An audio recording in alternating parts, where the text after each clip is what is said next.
Hey guys, date है 11th of December और हम कवर करेंगे आज का द हिंदू सिर्फ 1 मिनट में। हाँ जी, आर्टिकल आता है संबल इशू के ऊपर, बार बार आ रहा है। सेक्शन 3 बोलता है कन्वर्जन नहीं करनी। सेक्शन 4 कट ऑफ डेट बताता है, लेकिन एक्ट के अंदर एक एक्सेप्शन भी है। अब क्या ये एक्सेप्शन मिसयूज हो रहा है? अगर हां तो जुडिशरी कुछ क्यों नहीं करती? इसको आर्टिकल ने बोला है जुडिशियल इनएक्टिविज्म। ठीक है, स्पेस प्रोग्राम पे बड़ी आर्टिकल आता है। इंडिया का जो बेस्ट लॉन्च व्हीकल है उसकी कैपेसिटी है 4000 केजीज। फैल्कन 9 स्पेसएक्स ने बनाया है, कैपेसिटी है 5500 केजीज। और स्टारशिप जिसमें इलॉन मस्क बैठ के मार्स जाएगा, उसकी कैपेसिटी है 21000 केजीज। अब देखो, हमें अगर इस लेवल पे पहुंचना है तो फंड्स लगेंगे, प्राइवेट सेक्टर की पार्टिसिपेशन लगेगी और साथ ही में गवर्नमेंट की विल पावर लगेगी। देखो, हमारी GSAT-N2 सैटेलाइट अभी फैल्कन 9 ने लॉन्च करी है, क्योंकि हमारी तो कैपेसिटी ही नहीं थी। उसी के साथ में एक बात याद रखना, हमारा लॉन्च व्हीकल रीयूजेबल नहीं है, इसीलिए we are developing a next generation launch vehicle which will be reusable. Union cabinet ने उसको अप्रूव कर दिया है। उसके बाद जुडिशरी, अगर जजेस के पास पावर है तो उनको ढंग से कंडक्ट भी करना चाहिए। अगर कंडक्ट नहीं करेंगे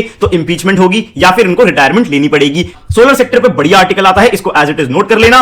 इंटरनेट फंडामेंटल राइट है, ये सुप्रीम कोर्ट ने बोला। राइट एब्सोल्यूट नहीं होते, रिस्ट्रिक्ट हो सकते हैं। रिस्ट्रिक्शन प्रोपोर्शनेट होनी चाहिए, लेकिन इंडिया को तो internet shutdown capital of the world भी बोलते हैं। ऐसा क्यों? क्योंकि इंडिया में इस प्रोविजन को स्टैट्यूटरी बैकिंग नहीं मिली। आप हाल देखो कि स्टेट ऑफ मेघालय आरटीआई में बोलती है कि जी हमें तो मालूम ही नहीं कि सुप्रीम कोर्ट ने ऐसा कुछ बोला है। तो अब इनको मालूम कैसे पड़ेगा जब लॉ में लिख दोगे? इसलिए लिख दो। बाकी आप ये डॉक्यूमेंट मेरे टेलीग्राम चैनल से डाउनलोड कर सकते हो। आपको यूपीएससी पत्रिका, जहां पर हिंदू के बाकी आर्टिकल्स की समरी और इंपॉर्टेंट पीआईबी इनसाइट्स भी मिलेंगे, ये भी आपको मेरे टेलीग्राम चैनल पर मिल जाएगी। टेलीग्राम चैनल का लिंक आपको इंस्टाग्राम बायो और यूट्यूब वीडियो के डिस्क्रिप्शन में मिल जाएगा। Thank you so much.